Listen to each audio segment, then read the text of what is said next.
What is up, members of my collector corps? It is I, Super Mario Zilla, or you could call me Vinny, and today we will be taking a look at the S.H.Figuarts Android 19.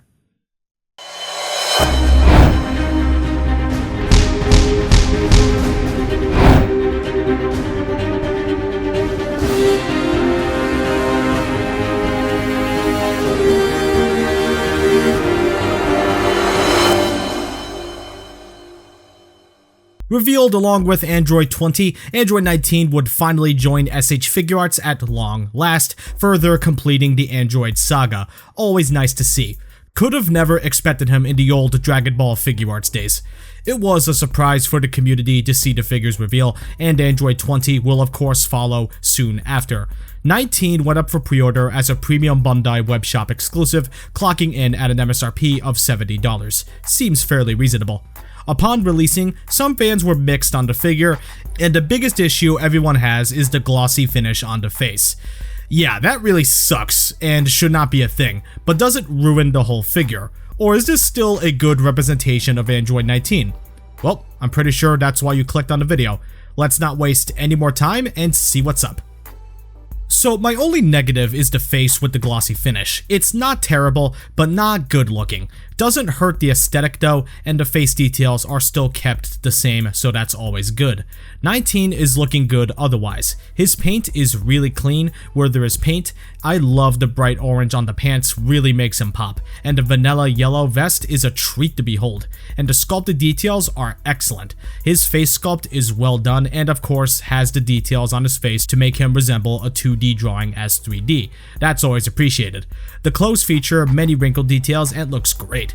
The pants feature sculpted line work all over them, which is always nice. Another complaint I have is that I wish there was more shading on the clothes. 19 does look a little plain, and for the price point, that is a bit disappointing. I get it, it's probably reserved for event exclusives, but I don't know, I feel like it would be nice to get something on the general releases. I would have loved to have more painted details to complement the sculpt more. They don't balance each other out like with other figures, which sucks. Now, don't get me wrong, I'm not saying this figure looks bad, but he could have looked so much better. I wish Bandai put in just that much more effort into the figure. It would have helped the figure out a lot. As I said before, the sculpted details are beautiful, and undoubtedly the best part of the figure, but it needs more than this. I wish it had more paintwork to complement the sculpted details. I could forgive the glossy face if it was not for that. Trust me, I'd much rather praise figures than bash them. I wanted to say more good, and there is good, just not as much as I would have liked to discuss, unfortunately. I love the bright colors though, nice and vibrant, and helps 19 pop when on a shelf. It has a nice shelf appeal without a doubt, so credit where credit is due. Overall, Android 19 does look fine, but does fall flat on some aspects. As I've said earlier, the details that arguably should have been added would have helped the figure out so much more. Android 19's articulation is not the best, it's not top of the top, but it is still functional, still works. It's just, it's not top of the line that you would normally expect. There are some limitations in some places, but overall, it's nothing bad.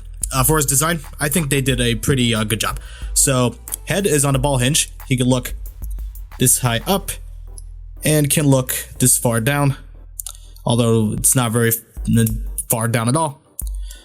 Can wobble around. The neck right here is on a ball joint, so that's good. Arms are on ball joints, and there is a butterfly joint. There's a hinge that's worked into the bicep, so he can go just about, actually just a little bit over 90 degrees, so that's good. Bicep swivel is right here, although the sculpt does tend to clash and get in the way, so. Actually, it looks like the bicep swivel is right here. And it's like really stiff. So you can move the bicep here or from here, it's up to you. Elbows are on a double hinge, can move just about 90 degrees. Ball hinge on the wrists. Ball joint in the waist. It can extend upward to get more range. So it can crunch forward, just about this far, which is decent, and can crunch backward just about this far, which again is decent, and can wibble around. And of course, if you need him pressed back down, it's as easy as pulling it up, pushing it back down. Legs, he can kick forward just about this much, so that's not a lot. Unless I'm wrong. Yeah, just about this much. Backward, not very far at all. Splits, he cannot do a complete splits, but it's wide enough. Thighs can swivel. Double hinged knees. Really good bend. Although it looks like he can't even bend that much at all, although that's the nature of the design, so can't really fault the Bandai for that. But nonetheless, he can hinge all the way still, so that's good. Ball jointed ankles. I think it's a double ball peg, so he can kick his ankles back this far back and kick his ankles forward.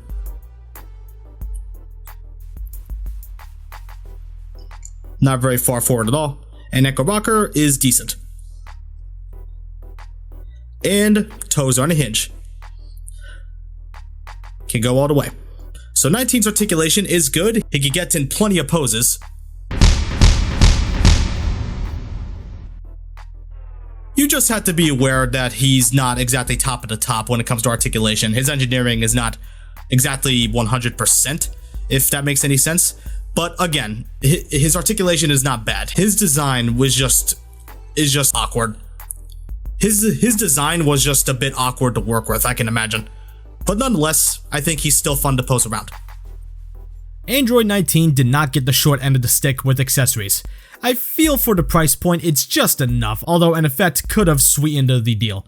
Let's see what he comes with.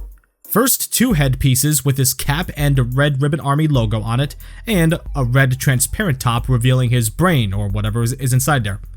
Also, these are universal. You can use whatever top you want on any of the heads. I'll show you what each head looks like with both things on. First, his neutral looking straight head. Next, a head where he's looking off to his right. Next, a smirking head. A maniacal laughing head. And the head of Android 19 looking in horror as his hands get ripped off.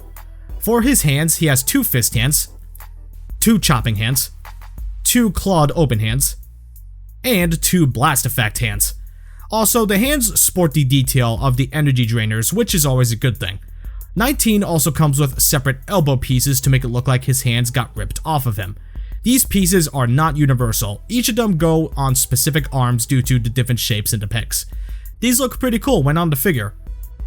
Finally is an alternate faceplate for Super Saiyan Vegeta Awakened Super Saiyan Blood version, a yelling face where he's looking downward.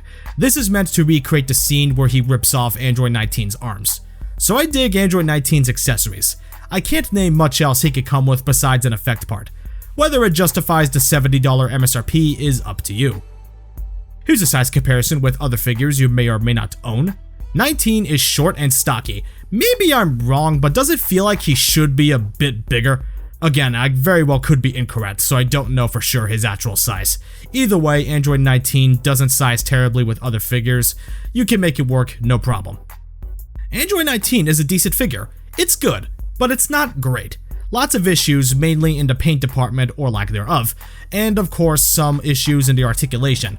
I won't dock points in scale since I don't know for sure how big or how small he's supposed to be. Only diehard fans should get this figure. If you're more of a casual fan and collector, then you can pass on this easily. I'm happy with him, I don't regret my purchase, but I'm making it clear that the figure is probably for hardcore fans. It doesn't do much to spice things up. But even then, if you want him, you need to pay a lot since he's a web exclusive and he's on the aftermarket. Remember, premium Bandai products are one and done production runs, so you may end up paying more than MSRP to get this figure. His MSRP is $70. I think it's reasonably priced, but maybe shave off $10 if I'm being honest. Would have made the issues easier to swallow. The figure gets a 7 out of 10. Only get him if you want to complete the Android saga in your collection or just a diehard fan of the series and or character. He's good, but nothing spectacular. And he's nothing awful either. I've seen a couple people bash this figure, but quite honestly, I don't see it as bad. It's still a perfectly good representation of Android 19 in my opinion. As I said, get this if you need him in your collection.